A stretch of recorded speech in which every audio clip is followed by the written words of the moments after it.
Hola Santiago, hola Chile, hola al mundo que nos sigue a través de cooperativa.cl. 11 grados la temperatura actual, 22 la máxima que se espera para hoy. El primer café de este viernes 16 de mayo lo vamos a compartir con la presidenta de Evópoli, Francisca Correa. ¿Cómo te va, Francisca? Buen día. Buenos días, Cecilia, ¿cómo estás tú? Muy bien, gracias. También estamos con Luis Eduardo Escobar, economista, consultor independiente. Yo no sé si estará feliz o no con la aprobación de la reforma tributaria en la Cámara de Diputados, ya vamos a hablar de eso. También estamos con Sergio Mico, que es el filósofo del primer café, como ustedes saben, académico. El obispo, le dicen. Claro.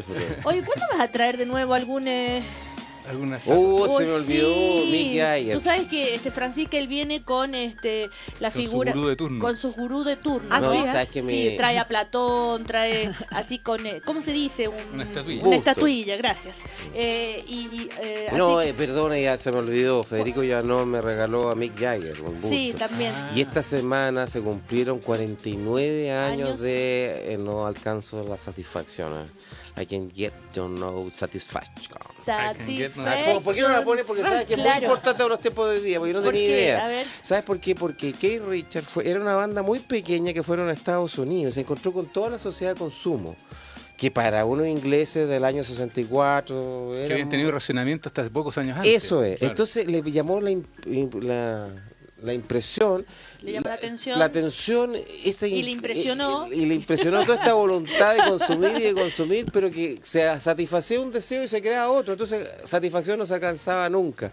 Y despertó en medio de la noche con la melodía en la cabeza. La anotó no sé cómo, se volvió a dormir y al día siguiente hizo la canción que lo hizo mundialmente famoso. Qué increíble. No ¿eh? alcanzo la satisfacción. Y seguimos igual, ¿no? Y es que eso te iba a decir yo. Sí. Y yo creo que eso también pasa mucho en esta sociedad de consumo que se llama. Así es. Ese sería mi aporte filosófico popular hoy día. La sabiduría de la mañana.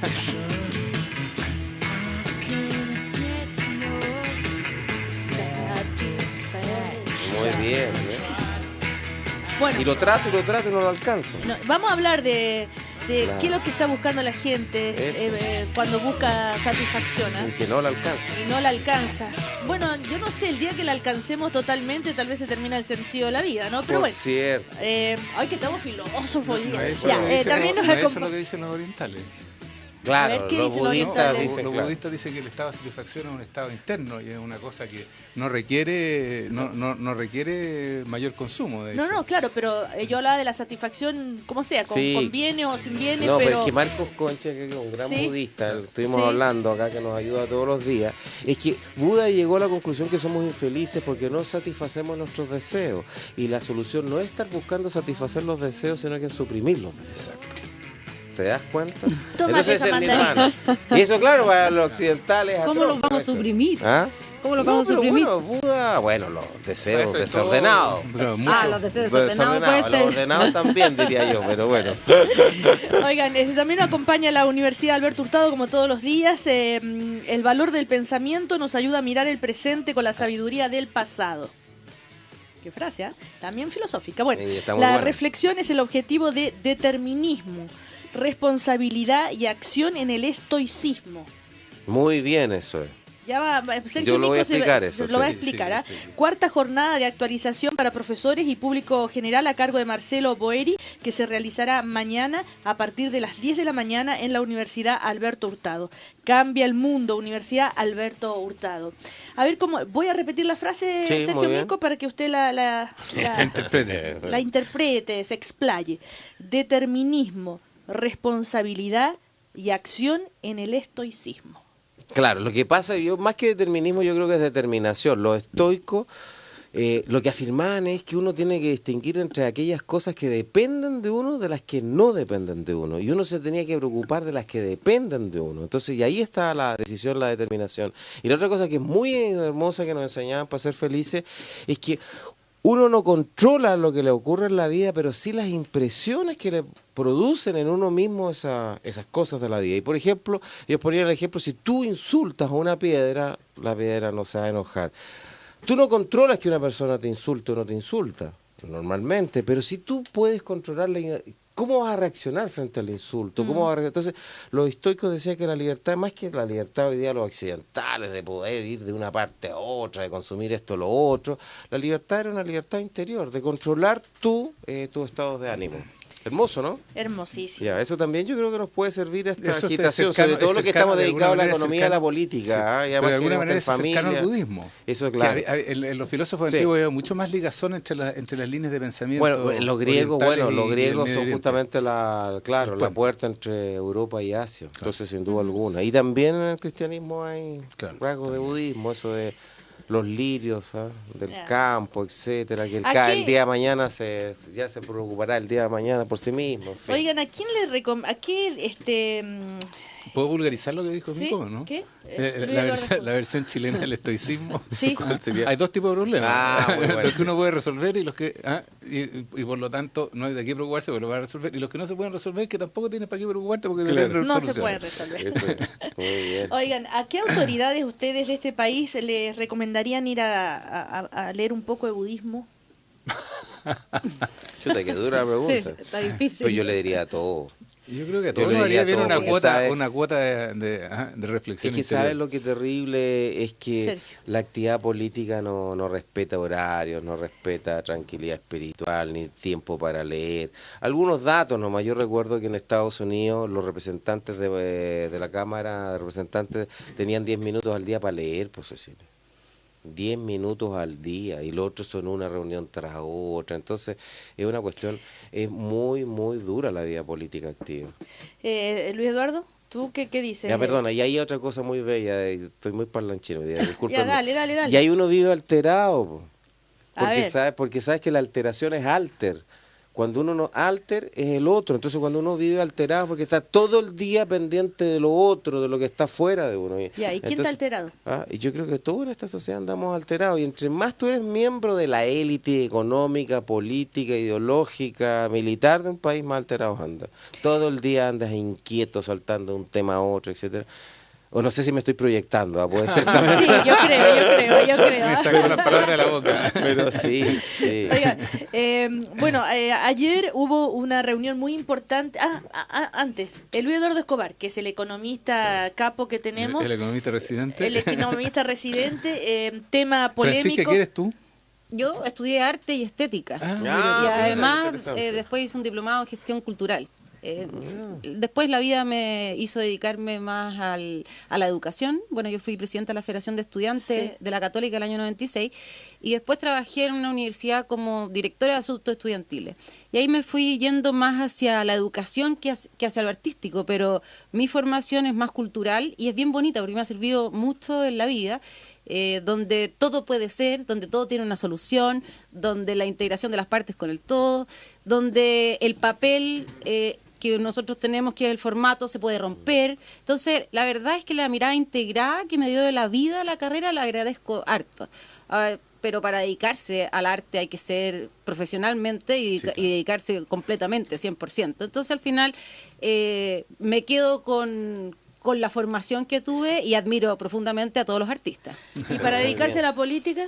Para dedicarse a la política me ayuda bastante la formación también, porque claramente el mundo artístico es muy inclusivo, es muy diverso, todas las opiniones son válidas y eso me ha ayudado también en política, aprender del otro. Cuando nosotros estábamos en la escuela de arte, todos teníamos que exponer los trabajos y hacíamos como una apuesta en común y tú ibas aprendiendo de los trabajos de otros. Yo creo que en política es bonito escuchar, muy bonito escuchar, nos hace falta escuchar y también aprender del otro. O sea, cuando nosotros escuchamos podemos ver que el otro tiene razón y que puede incluso hacernos cambiar la forma de ver las cosas.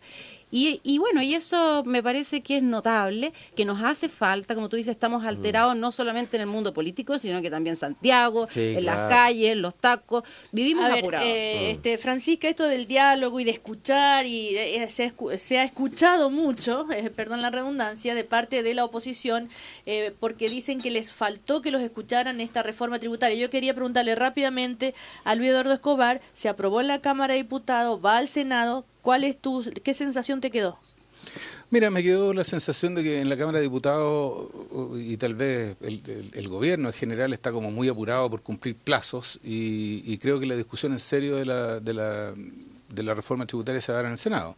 Y me alegro de que haya una instancia en la cual esto se pueda discutir. Yo también creo que habría sido útil darle más vueltas en la Cámara de Diputados. ¿A qué? A la propuesta que puso el gobierno. Pero ¿cuál es el punto que a ti te parece que requería más vueltas? Mira, hay dos cosas que a mí me llaman la atención. A ver, primero yo parto de la base de que el FUT hay que eliminarlo de todas maneras. Sí, eso no existe en ninguna parte del mundo y yo creo que no va a ser la catástrofe que se ha dicho. No hay ninguna base económica para decir que eso es así. En segundo lugar, creo que hay cosas que no corresponden al estado actual de aceptación social. Por ejemplo, todo lo que tiene que ver con los nuevos poderes del Servicio de Impuestos Internos, creo que ahí se les pasó la mano. O sea, yo creo que habría que haber avanzado significativamente, pero creo que algunas de las cosas, por ejemplo, de las asesorías y eso, me parecen exagerados. Y creo que después que hay algunas cosas en materia de vivienda, del IVA de la vivienda, que habría que reconsiderar. Bueno, todo eso se va a dar seguramente, como dices tú, en el Senado. Recordemos que el senador Alamán adelantó muchas coincidencias con los senadores de la democracia cristiana. Hubo diálogo, él confía entonces en que se va en este segundo tiempo. Él dice que va a votar a favor de la idea de legislar, es decir, mostrar la disposición para mejorar la reforma y en particular dice vamos a ir viendo porque yo espero que el gobierno cambie la actitud que ha tenido hasta ahora, dijo Andrés Alamán. ¿Cuál es la postura de ustedes, Francisca? Mira, yo creo que hay suma urgencia para muchos proyectos, la verdad. Ahora le acaban de poner suma urgencia al cambio del sistema electoral y todo tiene urgencia. Entonces, la verdad es que si vamos a hacer reformas... ¿No te trae algún recuerdo? No. Reformas refundacionales, si vamos a hacer reformas refundacionales al final, que estamos cambiando el corazón, la reforma tributaria, la reforma de educación, la reforma constitucional, me parece que no puede tener todo suma urgencia, eso en primer lugar. Y además de eso me parece que independiente de que me parece legítimo los procesos democráticos, me parece muy bien que haya el gobierno ganado con una amplia mayoría, eso no quiere decir que en la administración del poder no podemos ser escuchados. Y podemos aportar, si lo que nosotros queremos hacer desde Evolución Política es aportar a los proyectos. A mí me preocupa en general en la reforma tributaria que en un principio se dijo que el 70% de los recursos iba a ir a educación, pero antes de ayer yo escuché a la presidenta y decía que la recaudación de impuestos iba a ir a educación, a vivienda, a salud, al terremoto del norte, al incendio del Paraíso y para mejorar las pensiones. Entonces cambiamos el foco, ya no es el 70% para educación. Y ahí es donde me confundo un poco y yo creo que se confunde un poco la ciudadanía porque si el principal objetivo de la reforma tributaria es financiar y hacer una reforma educacional, ¿por qué ahora ampliamos a totalidad de espectro en el gasto? Yo sé que hay que mejorar la salud, sabemos que hay que mejorar las viviendas, claramente tenemos un problema en el norte, pero entonces la reforma tributaria no es solo para educación. Que ahí yo hago la pregunta, porque la verdad es que la misma presidenta lo dijo. Nunca fue. No, bueno, a ver, pero... Sergio Mico. La primera cosa para ser justos las apreciaciones, yo leí hoy día a la mañana en la Cámara de Diputados hubo 36 audiencias, fueron 100 personas las invitadas. Y esto lo discutimos hace una semana atrás, Luis Eduardo, y tú mismo señalaste que esto es en dos etapas, ¿ah? Sí, no, hace una semana atrás tú nos dijiste, y parece que ese es el plazo, esto va a terminar de tramitarse, aprobarse la ley, están diciendo los senadores en agosto, es decir, estamos hablando de un lapso de varios meses, marzo, abril, mayo, junio, julio, agosto, para hacer la reforma tributaria. Eso es lo primero. Lo segundo que yo quería señalar es que estando de acuerdo en que ojalá que hay que discutir las cosas por separado y bien, yo creo que también, Francisca, que hay que tomar en consideración que nos demoramos mucho en hacer esta reforma. Así la reforma del 2006 en educación ya nos reventó con todo, nos demoramos y esto tuvo un costo. Entonces, lo mismo la reforma política, ¿sí? La reforma binominal la venimos hablando hace tanto tiempo. Entonces, detrás del gobierno, yo creo que el gobierno tiene una presión presión de parte de la oposición y que es razonable si sabe que hagamos las cosas más pausadamente. Pero el gobierno también tiene que ser, ¿te acuerdas que lo hablábamos el viernes pasado, representativo también de las demandas, también de la gente que está diciendo, ¿sabes? Que nosotros no les creemos mucho que van a hacer la reforma educacional. Entonces, yo creo que eso también está, Francisca, detrás de... Así no creo, sino que la firmo está detrás de la premura del gobierno de dar señales de que no nos vamos a correr de estos temas que son todos muy complejos. ¿Y que son los temas que se prometieron en el programa? Por supuesto. De campaña, ¿no? Y no solamente eso, sino que tú ves las encuestas de opinión ante el descrédito del Congreso Nacional y de la política. Uno es por la falta de eficacia en resolver ciertos temas. Ahora, y entonces yo creo que ahí también, y bueno, y lo que dices tú en mi tercer y último comentario, bueno, lo mismo que al presidente Piñera, él tenía un programa de gobierno que no tenía contemplado la reconstrucción del país. Bueno, acá vino el terremoto del norte, el incendio de Valparaíso, y obviamente un gobierno tiene que tener la flexibilidad para ir adecuando también su política. Si nos ponemos a revisar todos estos temas, son todos muy importantes. Sí. Se viene el discurso el 1 de mayo, desde el 21 de mayo digo, y ya se está afinando los detalles en la moneda, en fin, y claro, seguramente hay una necesidad de poder decir, bueno, esto es lo que vamos a mostrar de lo que estamos haciendo hasta ahora y lo que vamos a hacer. Está el tema energético ayer, importantísimo lo que ocurrió, ¿no es cierto? Y hoy leía el diario Las Reacciones en general desde todos los sectores se han manifestado bastante positivamente. Sí. Francisca, ¿algún comentario al respecto? A mí me parece, en general, lo que he leído me parece bastante bien. Me parece que el tema energético es un tema que tenemos que abordar como país y sobre todo ahí se está proponiendo una baja tarifaria que es importante para las personas porque hoy día cuando estamos en una sequía, con problemas de energía, las personas se preocupan que no le vaya a subir las cuentas. Entonces, el compromiso que está haciendo el gobierno es bajar las tarifas y eso me parece bien porque es una preocupación por la clase media que tanto hablamos y me parece bastante bien. Ahora, en lo que tú decías, Sergio, yo estoy de acuerdo que tienen que hacer reformas. Pero en el fondo no todo puede ser igual de urgente. ¿El sistema electoral lo tenemos que cambiar? Sí. Ahora no lo sé. A mí me parece que hay materias que están quedando atrás que también tienen urgencia. ¿Cómo cuáles? Como por ejemplo el proyecto de ley que autoriza a los jardines infantiles para funcionar, que es un proyecto que está detenido, que pasó a la Comisión de Educación del Senado y basta que haya una catástrofe en un jardín infantil, que ni Dios lo quiera, para que se agilice ese proyecto. Entonces, me parece que priorizar en educación es más importante que priorizar, por ejemplo, en el sistema electoral, cuando todavía queda un tiempo. Yo creo que hay que hacerlo, hay que reformar el sistema electoral. Pero a mí me preocupa porque en el fondo los niños, la primera infancia, que tanto hablamos... ¿Pero no se pueden hacer las dos cosas al mismo tiempo? Es que lo que pasa es que estamos con una agenda múltiple, una agenda múltiple de proyectos. Pero, ¿sabes qué? Yo escuché esto del ministro Álvaro Elizalde. Te das cuenta que acá, por ejemplo, la reforma electoral, ¿cuál es el problema? Que entre tú más postergas la reforma electoral y más te vas acercando a la próxima elección, olvídate lo que van a hacer los diputados y senadores con la ansiedad de estar legislando con respecto a algo que les incumbe. Entonces, nuevamente aparece, y porque hay la misma oposición ha dicho muchas veces de que no se ha hecho la reforma electoral porque la concertación no quería hacerla, porque sus parlamentarios no querían hacerla. Entonces hay una cierta desconfianza ya bastante extendida que los parlamentarios no quieren hacer, ni el gobierno ni la oposición, la reforma electoral. Entonces, nuevamente, esa es la explicación se da. Entonces, Francisca, yo lo único que tú misma lo dijiste a propósito de esto de ponerse en el lugar del otro en el arte. Yo simplemente estoy diciendo que hay que comprender también las actitudes del gobierno. Entonces, en esta cosa que aparece muy contrasentido, vamos a hacer todas estas cosas. Para serte franco, yo se lo pregunté al ministro Elizalde, así, si puede hacer una reforma tributaria, una reforma educacional, y una política, una constitucional, y ahora estamos hablando de la previsional, y ahora la energética. ¿Pero te lo preguntaste antes cuando era el tema de campaña? Sí, claro que sí, y me angustia mucho, me altero.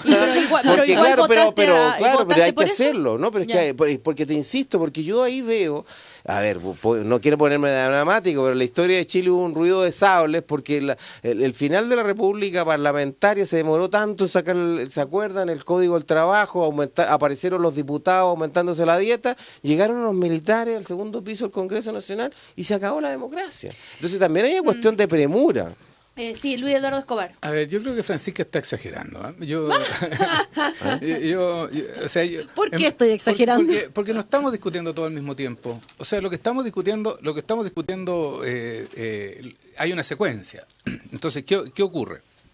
Primero, sacamos, digo yo, vamos hablando, dijo la mosca, arriba del cacho el güey, pero salió la reforma tributaria de la Cámara de Diputados y pasa al Senado. Entonces, ahora hay suma urgencia para la ley electoral en la Cámara de Diputados. Claro. ¿No? Y la de educación no viene hasta después del 21 de mayo. Y la constitucional dijeron que no iba a ser sino hasta el último trimestre o algo así, a fines de año. Así que no estamos discutiendo todos los temas al mismo tiempo. Y pretender de que uno no puede discutir las cosas con cierta velocidad a mí me parece una exageración. Espérate, una segunda cosa. Jamás se dijo, y cualquiera que saque la cuenta se va a dar cuenta, de que la reforma educacional era para educación y nada más. La reforma tributaria. La reforma tributaria, 70% de los recursos. Si tú tomas el máximo de gasto que se ha calculado para esta cosa, que hasta donde yo sé lo hizo Educación 2020, que son 4.500 millones de dólares, es más o menos como 60% del total de los recursos. No sé de dónde sale la cifra del 70%, yo no me acuerdo de haberla escuchado. Pero de lo que se está hablando es de una reforma tributaria que va a generar 8.200 millones de dólares, claro. Y la reforma tributaria de la que se habló dentro de la nueva mayoría siempre fue del orden de los 3.500 millones de dólares. Así que todavía sobraban 5.000 millones de dólares que iban a estar destinados a otras cosas. En materia hospitalaria, viene quedando la del panadero desde hace mucho tiempo. El déficit en materia de hospitales es espectacular. Se requiere invertir más de 1.100 millones de dólares adicionales cada año por los próximos 5 años, según un estudio que acaba de sacar la Cámara Chilena de Construcción. ¿Puedes repetir esa cifra? 1.100 millones de dólares anuales adicionales durante los próximos 5 años, según el cálculo que hace un experto contratado por la Cámara Chilena de Construcción para estudiar el tema de hospitales. Se necesitan 300 millones de dólares adicionales para cárceles. Y suma y sigue así, en energía, en infraestructura, etcétera. Entonces, si no hace, uno no puede andar, ustedes mismos lo han dicho, uno no puede andar haciendo reformas tributarias todos los días lunes en la mañana vamos a hacer una nueva reforma tributaria, no, hay que hacerla de una vez por todas. Y se necesitan muchos recursos para arreglar este país. A propósito de reforma de educación, la Comisión de Hacienda de la Cámara despachó en 2 horas el proyecto de interventor. La iniciativa se aprobó sin votos en contra, pero la oposición alega que se está aplicando fast track. El martes se va a ver en la sala para cumplir con la presidenta Bachelet, dijo Pablo Lorenzini. Bueno, pero el tema es uno de los aspectos, por ejemplo, de la reforma educacional. Sí, es que voy a justificar mi exageración, correcto, como dice Luis Eduardo. Porque en el fondo, cuando uno avanza muy rápido, puede partir legislando no por el problema o por el origen, sino que por el final. En el caso del interventor, a mí me parece que el proyecto debiese considerar o entrar después de que entre el proyecto de la superintendencia. Es muy raro que estemos legislando un proyecto donde le da atribuciones al Ministerio de Educación que después la va a tener la superintendencia. A mí me habría parecido más lógico que primero se apruebe el proyecto de superintendencia, quien va a fiscalizar el sistema de educación superior, y posteriormente a eso introducir el proyecto del interventor. Entonces, ¿cómo es posible que estemos legislando por un problema específico? Se ha dicho que por unas universidades, antes de partir por el sistema completo. O sea, si se ¿de qué se trata de fortalecer una arquitectura? Eduardo Escobar, expliquemos de qué se trata esto. El administrador provisional y que faculta el cierre de instituciones de educación superior en crisis. Esta sesión contó con la presencia del subsecretario de Hacienda, Alejandro Mico, y el ministro de Educación, Nicolás Eizaguirre, quien agradeció el rápido trabajo de los parlamentarios de las comisiones de Salud y Hacienda. Mira, Educación y Hacienda. Lo que ocurre aquí es que hay varias universidades que están al borde. La Universidad de Viña del Mar, pongámosle suma urgencia a la superintendencia, que fue la que quebró, porque el de la superintendencia es mucho más complicado. En cambio, hay un sistema que es muy parecido que te permite intervenir los bancos. Sí, pero espérate, pero está bien, pero hay un sistema que te permite intervenir los bancos incluso antes de que existiera la superintendencia en la legislación anterior. ¿Por qué? Porque es muy importante hacerse cargo de esta cosa, que no se desgrane el choclo y que queden todos los estudiantes votados. Entonces, hay varias universidades que están al borde. Y cuando tú presentes el resto de las leyes, varias de esas universidades van a tener que cerrar. Entonces tú necesitas alguna manera de hacerte cargo. Recordó que el Código Civil permite revocar contratos cuando sean maliciosos, calificación que debe ser sancionada por un juez de la República, y posibilidad de revocar contratos vigentes que hayan sido celebrados con anterioridad, sí y solo si se prueba judicialmente que es un contrato malicioso.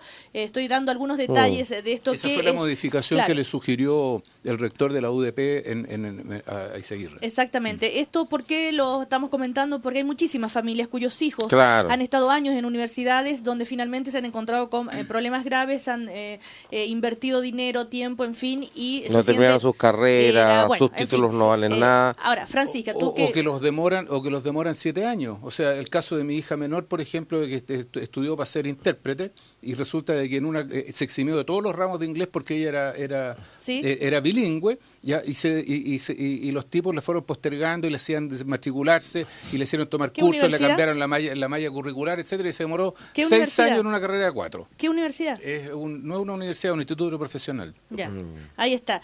Bueno, así casos como eso, pero la reforma educacional es amplísima, es amplísima, Francisca, ¿verdad? Es gigantesca. Tú tienes prioridades al respecto. Sí, yo tengo prioridades y como te digo, a mí me parece que en este caso primero tendríamos que haber ingresado la superintendencia para después validar esta figura del interventor, que incluso aparece así en el proyecto. A mí me llamó la atención porque pensé que ese era un titular que había puesto la prensa, y no, en el mensaje presidencial, o sea, el mensaje del proyecto habla del interventor.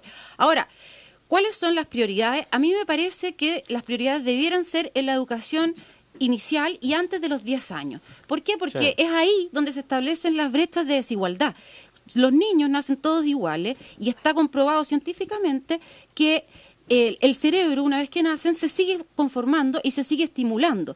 Entonces, si nosotros invertimos en la primera infancia, invertimos en las escuelas, realmente vamos a estar atacando la brecha de desigualdad. Francisca, ¿tú desconfías de que si se invierte o si la reforma educacional está tan centrada en la educación superior, tú crees que se descuida la educación básica? Lo que pasa es que esos recursos no alcanzan para todos, y eso es así. Y además de eso, lamentablemente la primera infancia es inversamente proporcional a los objetivos políticos, porque los niños no votan, los niños no marchan, además los resultados se ven a largo plazo, en 40 años se han hecho los seguimientos, y económicamente incluso está comprobado que si nosotros invertimos en educación inicial, el retorno es 7 veces.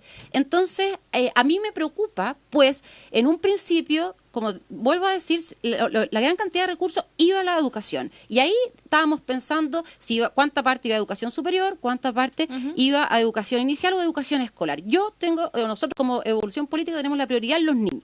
Una reforma de los niños. Que el gobierno no lo tiene. Lo que pasa es que la presidenta ha dicho exactamente lo mismo con respecto a Sergio, tenemos que invertir ahí, pero no va a alcanzar para todo lo que se está proponiendo. Y ahí es donde me preocupa cuando además de educación se señala que los tributos o la alza de impuestos va a ser para vivienda, salud, terremoto, incendio. Entonces, que no puede, Francisco, no puede ser de otro modo. Pero es que a mí me preocupa porque yo en eso tengo una opinión bastante más radical, y Eduardo se va a enojar conmigo, pero yo creo que efectivamente la historia nos va a decir que esta reforma tributaria por la cual se está haciendo tanto aspaviento no da. Así yo quiero en eso ser súper claro. Así, las cifras que acaba de dar Luis Eduardo en materia de infraestructura son demoledoras. Entonces, pero un gobierno, el arte del gobierno no tiene que fijar prioridades, y las prioridades también se fijan, Francisca, no tan racional y razonablemente, te voy a decir, porque esta es la figura que quiero utilizar. Si el problema de hacer esta reforma es como cuando tú sigues viviendo en la casa y estás arreglando el techo. Entonces, en este caso, donde se te está agoteando espantosamente, no daba para más, por ejemplo, con las universidades, lo que pasó en la Universidad de Viña del Mar. Entonces, un gobierno que no atiende eso con un criterio incluso de bombero, está haciendo un mal gobierno. Ahora, entonces, por favor, y eso también es parte del arte de la política. Nos llegan comentarios al respecto sobre lo que estamos hablando en las universidades. Madres, padres preocupados. Por ejemplo, la Universidad Andrés Bello, me dicen, está siendo cuestionada por lucro, tienen serios problemas con la acreditación de la carrera. otra persona dice, yo trabajaba ahí, te digo con certeza que hay lucro, hay carreras que llevan 10 años, que nunca han sido acreditadas, la situación es grave en varias carreras, bueno, en fin, hay muchas quejas, porque dice que una de las cosas que se fijan es que estuviera acreditada la carrera y después se encuentran con que no, en fin, hay todo... Lo que pasa es que hay un problema en la acreditación también, si por eso yo digo que es verdad, tenemos varios problemas. Uno, Claro. por ejemplo, es el sistema de acreditación, que se acredita por años. La acreditación debiera ser por el tiempo que dura una carrera, porque si no el niño puede tener acreditada el primer año la carrera, pero en segundo año ya no la tiene acreditada. Entonces, ese sistema también hay que corregirlo. Se cambian de universidad, se tienen que Claro, que convalidarle, el otro le convalida la mitad y son años y muchas... Pero mira, muchas, Cecilia, pero a muchos riesgo de recursos ser económicos. majadero, yo quiero por eso esto que parece tan irracional, uno tiene que meterlo en un relato lo que es hacer política en un país de seres humanos. La Superintendencia de Educación se suprimió en 1985. Después acordamos reconstituirla en los acuerdos del 2006. Pero educación superior, porque No, el escolar existe. Sí, no, por eso te digo, la de educación superior se acordó hacerla el 2006, todavía no la tenemos. Cuando yo pregunto por qué ocurre eso, me hablan de las complejidades de esto. Solamente un dato, Luis Eduardo me puso, no sé si tú me puedes corregir o no. ¿El Banco Central tendría 700 funcionarios? ¿Cuántos tiene el Banco Central? Oye, Perdona, ¿sabes por qué? Pues oye, me para corrigen, fijar la dicen- tasa de dicen que- interés y dicen todo, que no, lo que te ustedes quiero decir, mira la Dicen que dificultad. nosotros qué. Han dicho todo el tiempo Universidad de Viña del Mar y es la Universidad del Del Mar. Del mar, mar. es Ah, del cierto. mar. Pero Ok. Del mar. No, yo Ya, dije, ya. yo Ah, dije. sí, porque yo- Pido tal vez disculpas yo, tal- por ya. Viña del Mar. Ya, Universidad del Mar, siga, perdón. Ya, entonces no, lo que te estoy diciendo y para fijar un precio, que es la tasa de interés, finalmente eso es, ¿cierto, Luis Eduardo? El tipo de Básicamente, cambio, básicamente. Son 700 personas, entonces también estamos hablando de reforma. A mí me dicen, bueno, ¿estamos capacitados? ¿Tenemos el personal humano para asumir esa superintendencia? Y 2020, que tú has leído el libro, tú también, Luis Eduardo, bueno, hablan de que hay que formar a 16.000 personas top en Tengo que materia irme a de- comerciales. A propósito 2020, Mario Weisblut el otro día que decía, no veo razón para privilegiar a liceos emblemáticos que seleccionan por el mero hecho de tener exalumnos con llegada a la prensa. A propósito de... Sí, no. Ah, ya. Te estás refiriendo al Instituto Nacional. yo Claro, creo. por supuesto. Por eso me acordé de las declaraciones. Después también tenemos la revista Que Pasa con una entrevista a Magdalena Piñera, la hija del expresidente, que dice quieren arrasar con todo lo que se ha hecho. Han ido generando una sensación de que este gobierno va a salvar al país de no sé qué. Es el titular de esta entrevista, que la podemos comentar también después. Nos vamos a comerciales. GAES, líder mundial en corrección auditiva y presente en todo Chile, brindan un servicio profesional y cercano para que las personas con pérdida auditiva escuchen y vivan mejor. Agende su chequeo auditivo gratis en gaes.cl. Y por su servicio de urgencia y porque está acreditada Clínica Avansalud, te va a gustar. Clínica Avansalud, su especialidad es hacerte sentir bien. Comerciales, y seguimos en el primer café. Estamos con Luis Eduardo Escobar, con Sergio Mico y con Francisca Correa. Seguimos en el primer café, estamos con GAES, el líder mundial en corrección auditiva y presentes en todo Chile, brindan un servicio profesional y cercano para que las personas con pérdida auditiva escuchen y vivan mejor. Agende su chequeo auditivo gratis en gaes.cl. Y por su centro de diagnóstico, urgencia, consultas y cirugía, por eso y porque está acreditada Clínica Avansalud, te va a gustar. Estamos en el primer café, como decíamos, estamos con Luis Eduardo Escobar, con Sergio Mico, con Francisca Correa. Me dicen, por favor, que repita desde dónde habla cada uno. Luis Eduardo Escobar es economista filosocialista, ¿podríamos decir así? Socialdemócrata. Socialdemócrata. Puso una cara media rara. Sí, bueno, es que no le sé, gustó la que- definición. Izquierda independiente, ¿qué onda? Ah, ya, pues defínete. Ya, defínete. Lo estamos acorralando. Sí, o sea, la gente que me mira a mí dice que yo soy de izquierda, pero en realidad no milito en ningún partido. No estoy hablando de militancia, Ya. Sí, estamos hablando Es de un laico Domicilio socialdemócrata. político. domicilio político. A ¿Cuál ver, es su domicilio político? En distintas etapas he colaborado con el PPD y con el pero PS no también. me Y importa porque- estuve en la campaña del ¿Pero MEO. ¿Qué piensas tú? ¿Pero qué piensas tú? ¿Qué pienso yo? Yo me defino como un socialdemócrata, Ahí está. básicamente. Francisca Correa es la presidenta de Evópoli. ¿ok? Evolución política. Exactamente. Y el señor Sergio Mico es un DC de tomo y lomo. un demócrata cristiano. Perro, gusano, demócrata cristiano. Ayer hice clase en la Chile, en la Escuela de Gobierno, sobre qué era la social cristianismo. Me grité, me infamé también. Muy orgulloso. Aclarado eso, seguimos entonces. Antes de irnos a comerciales, habíamos quedado ya no me acuerdo en qué estábamos, el Instituto Nacional, ¿quieren hablar? Sí, ¿o no? de la de selección. Las declaraciones de Weisblut, sí. Que no veo razón para privilegiar a liceos emblemáticos que seleccionan por el mero hecho de tener exalumnos con llegada a la prensa. O como diciendo que meten ruido. Que meten ruido, que son muy que son muy influyentes. Exactamente. A ver, ¿cuál es la postura, señor Mico, usted? ¿Selección o no? No selección, pero por una razón más que técnica, pedagógica, no me meto, porque yo estoy convencido que el gran problema de Chile es la desigualdad, la falta de integración social. Y si es que hay que pagar voy a decirlo algo terrible, pero si es que hay que pagar un costo que de repente por integrar más los colegios vamos a bajar en los encuentros SIMS, algunos dicen que sí, otros que no, etcétera, yo creo que ese es un costo que hay que pagar. Así, la integración social yo no la valoro simplemente que por el efecto de pares va a ser mejor la educación en Chile, en los colegios, sino que para que Pedro Machuca se junte más con Gonzalo Infante, si esto no da para más. Entonces, en ese sentido, si hay que pagar un precio, yo gustoso lo pago. Pero hay precio del Instituto Nacional también. Correcto. También. Así. Porque yo, en el fondo, en una con sociedad, esto vamos perdona, a pagar el Instituto Nacional.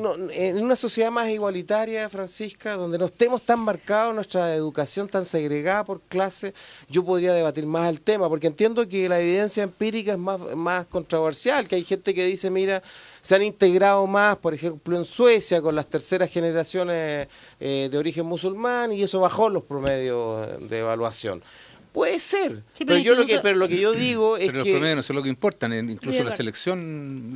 Bueno, sí está bien, pero mi punto es el siguiente, yo creo que hay que dar una señal súper poderosa de que se junte, insisto, Gonzalo Infante con Pedro Machuca, sí, porque por el pluralismo el cultural... El Instituto Nacional no es de clase alta, o sea, no estamos hablando de sí, pero ABC1. Sí hay una selección académica. Pero esa selección académica hace que el Instituto Nacional, por poner un ejemplo, porque hay otros liceos emblemáticos también, sea un mecanismo de movilidad social muy importante para la ciudadanía. Entonces, porque es un instituto de calidad. Entonces, ¿qué hacemos con eso? ¿Estamos dispuestos a pagar ese costo? ¿Por qué nivelar hacia abajo y no liberar hacia arriba? Es que yo creo que habiendo más integración social en todos los colegios de Chile, el efecto que se va a producir es de mayor movilidad social. Pero yo también quiero insistir en esto. Yo miro desde otra perspectiva, Luis Eduardo, porque tú también puedes verlo desde la perspectiva de la movilidad social, que me parece una perspectiva también para evaluar la educación interesante. Pero yo insisto, pero también si Chile tiene tamaño problema de desintegración social, de falta de integración sociocultural, bueno, ese es un objetivo también de la educación, como formar buenos ciudadanos. Entonces de repente veo que entre los criterios más utilitaristas económicos para evaluar la educación, que me parece muy bien, o más, si tú quieres, técnico-pedagógico, los puntajes Simpson, se nos olvidan también nuestro otro objetivo, la educación. Y yo quiero poner sobre la mesa, yo no soy un experto, tú sabes mucho más, Francisca, al parecer, de educación que yo quiero también poner eso sobre eso. Sí, ahora el tema de la sobre medición, la mesa estas otras visiones. Yo creo que el tema de la medición y el CIMSE es, hay un problema, nosotros tenemos un problema de segregación, no solamente en Santiago, o sea, en regiones, los niños tienen la opción de elegir un liceo. Por ejemplo, a mí me tocó vivir en Curarrehue, y existe un solo liceo para que los niños... Entonces no tienen opción de elegir, y ese liceo lo más probable es que no tenga la calidad de los liceos que están en Santiago. Desde ese punto de vista ya hay un problema. Sí. Además de eso, el CIMSE es un incentivo perverso dar los resultados, porque en el fondo segregan a personas que pueden tener capacidades diferentes o niños con necesidades educativas especiales.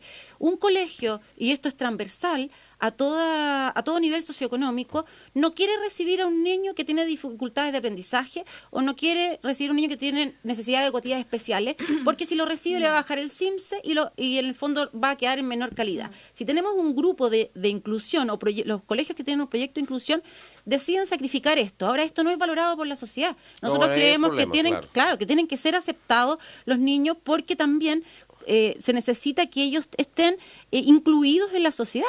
Y si no los incluimos desde la educación, claramente no nos los vamos a incluir en la calle. O sea, una persona que hoy día tiene dificultades en la vista o ceguera, la sociedad es adversa con ellos. Somos, en el fondo, adversos, no le damos facilidades. Entonces, ahí también hay que discutir aquí el tema de la inclusión.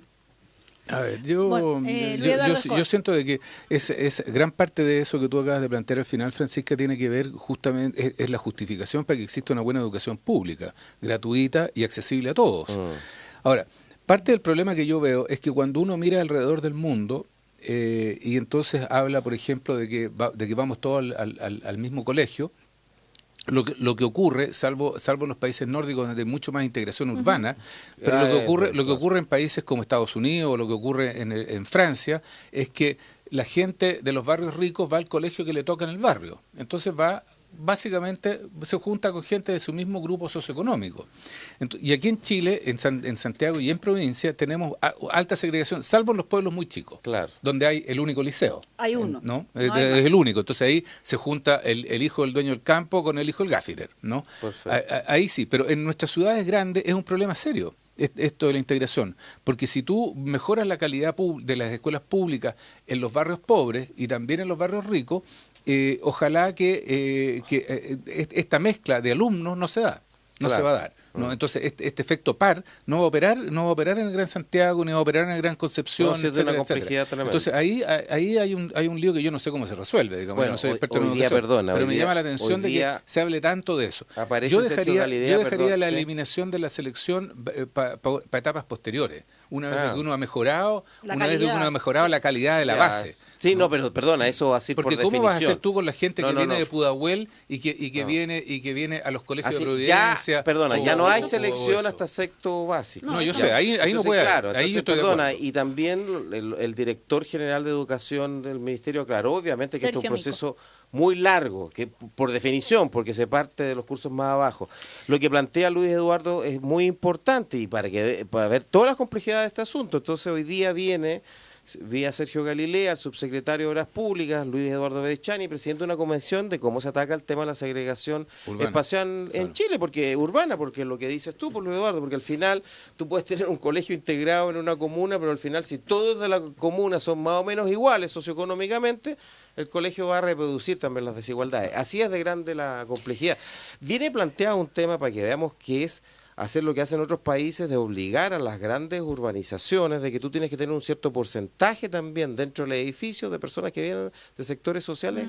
Entonces, esa es la magnitud de la reforma. Y por definición, entonces, volvemos a un tema, tiene que conversarse mucho, se tienen que hacer políticas de Estado y de mediano a largo plazo. O sea, acá no van a haber soluciones de corto plazo. No, por eso que es bien importante tener un acuerdo nacional sobre qué le vamos a hacer, porque esta cosa, como decía Francisca, es una cosa que va a tener efecto a lo largo de los próximos 20 años. Claro. Y empezar a cambiar las políticas cada 4 sería un desastre absoluto. Nos queda, a propósito esto de cambiar las políticas cada 4 años, un comentario breve sobre lo que sale en la revista Que Pasa hoy, Magdalena Piñera, diciendo han ido generando una sensación de que este gobierno va a salvar al país de no sé qué, están arrasando, quieren arrasar con todo lo que se ha hecho, dice la hija del ex presidente, también dice Alamán y Osandón están profundamente equivocados al atacar al único gobierno que ha tenido la centro derecha desde la recuperación de la democracia. Bueno, en fin, ¿coincides, Francisca, con esta mirada o esta sensación de que se quiere arrasar con todo? No, yo tengo una percepción un poco distinta. Yo creo que sí me preocupa las declaraciones de los senadores Alamán y Osandón, porque la verdad es que ellos fueron parte del gobierno. Más el ministro, que fue ministro Alamán, y fue parte de un gobierno. Entonces salir hoy día con críticas brutales me parece que responde más a personalismo que a ideología, la verdad. Entonces ahí me preocupa, porque la verdad es que yo fui parte del gobierno, yo creo que hicimos un buen gobierno, y personas que estuvieron ahí salgan criticando hoy día no me parece adecuado. Y en eso comparto con lo que dice Magdalena Piñera. Sí, yo creo que más que arrasar con todo, yo creo que hay como se ha implantado el refundar todo. Y a mí me preocupa que el país, como conversábamos aquí, se refunde cada 4 años. O sea, uno tiene que partir de lo que hay, porque no podemos cambiar todo cada 4 años. Entonces, si yo entiendo que tenemos que recaudar más impuestos, entiendo que tenemos que mejorar la educación, pero no puede ser todo refundacional, porque no podemos partir de cero. Ahora, eso no creo que sea un arrasar, sino que hay una aceleración de la agenda por las metas de los 100 días de la presidenta Bachelet. ¿Algo que decir? ¿Por qué nos va a echar? Sí, nos quedan 2 minutos y hay un tema muy importante que tiene que ver... Hoy día simplemente viene una foto de don Patricio, Michelle Bachelet, Sebastián Piñera en política de Estado. Entonces, a eso iba yo. Claro, entonces yo creo que hay una cierta exageración de decir de que la presidenta Bachelet quiere cambiarlo todo y destruir el legado de Sebastián Piñera. Además, los legados se defienden solos. Yo creo que también, siempre cuando uno termina un periodo de gobierno o fuiste presidente de Federación de Estudiantes, yo también lo fui, entonces viene el nuevo que quiere destacarse, decir yo voy a hacer esto que no hizo el otro, y claro, y uno le baja la ansiedad de querer defenderse y hay que quedarse callado, ¿no? Si las obras se defienden solas cuando han sido buenas. Los expresidentes que avalan la postura de la presidenta Bachelet de impugnar el papel de La Haya ante Bolivia. Eso me parece a mí una muestra de buena política. Ayer la foto, por decirlo así, de los expresidentes me parece muy buena y eso habla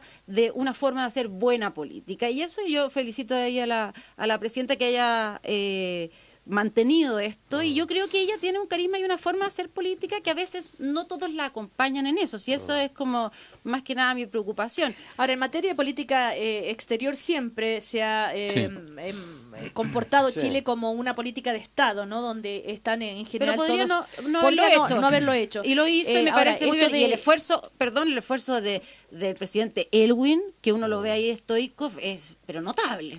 Ahora, impugnar la competencia del Tribunal de La Haya ante la demanda marítima de Bolivia, Luis Eduardo. Mira, yo creo que tenemos que tener cuidado de no cometer los mismos errores que cometimos con Perú. A mí, por los trascendidos y por las cosas que se han colado, Bolivia no está alegando ni está cuestionando el Tratado de 1904. No. Entonces, centrar los fuegos en que el Tratado de 1904 no está en cuestión, es intangible, no está en discusión. Por parte de entonces, a mí me preocupa mucho de que de nuevo estamos tratando de poner ahí una cosa que no es, como si la discusión fuera sobre eso. Y me preocupa a mí me preocupa esto de que no tengamos discrepancias en materia de política exterior. Eso a mí me parece muy mala política. Yo siempre recuerdo que Barack Obama en el Parlamento en Estados Unidos, cuando era senador, se opuso tajantemente a la guerra de Irak. Y a mí me parece que eso es legítimo y que uno tiene derecho a discrepar sobre las políticas nacionales e internacionales. Y finalmente se demostró que Barack Obama tenía razón y que la gente que hizo la invasión de Irak estaba profundamente equivocada. Sí. No, ese es un buen punto tuyo, pero bueno, siempre ni tanto ni tampoco, pero acá claramente hay una política de Estado, digamos, de defender los tratados, de que los temas se resuelven a través del derecho internacional. Sí, ahora, Diego Portales fue asesinado por una discrepancia si hacíamos una guerra o no con Perú y Bolivia, así que también esto de que siempre ha sido así no es tan así, pero es un buen punto el que hace Luis Eduardo, porque pero sí lo que se está invocando el tratado, Luis Eduardo, porque como es anterior el tratado con Bolivia, anterior al de Bogotá, por lo tanto quedó clara, dice la intangibilidad del Tratado de 1904. No, claro, pero de que por lo tanto el Tribunal de La Haya no puede meterse en tratados anteriores. Y ese es el punto. Pero espérate, Bolivia hasta donde yo he sabido y por las cosas que han... No, se está alegando que tiene una expectativa a partir de lo que ocurrió después. Bolivia dijo explícitamente que no cuestionaba el Tratado de 1904 y que no quería un cambio de límites. Y que ese no era el tema en discusión. Claro, y en eso fueron tajantes, según me han contado, los abogados que están asesorando a Bolivia, precisamente por la razón que argumenta Chile, de que el Tratado de 1904 no puede ser tocado por La Haya. Eduardo, yo no sé, pero quizás es una estrategia ya de Bulnes y de Heraldo Muñoz, de justamente decir, ¿sabe que no? Vamos a estar discutiendo las meras expectativas, sino que acá hay un tratado que resolvió esto. Sí, puede ser también otra estrategia. Y eso es lo que está en discusión. Pero Bolivia ha dicho explícitamente que el Tratado de 1904 no se toca. Luis Eduardo Escobar, gracias. Francisca Correa, gracias. Sergio Mico también, que les vaya muy bien. Buen fin de semana. Igualmente. Muchas gracias. Buen fin de semana para ti también.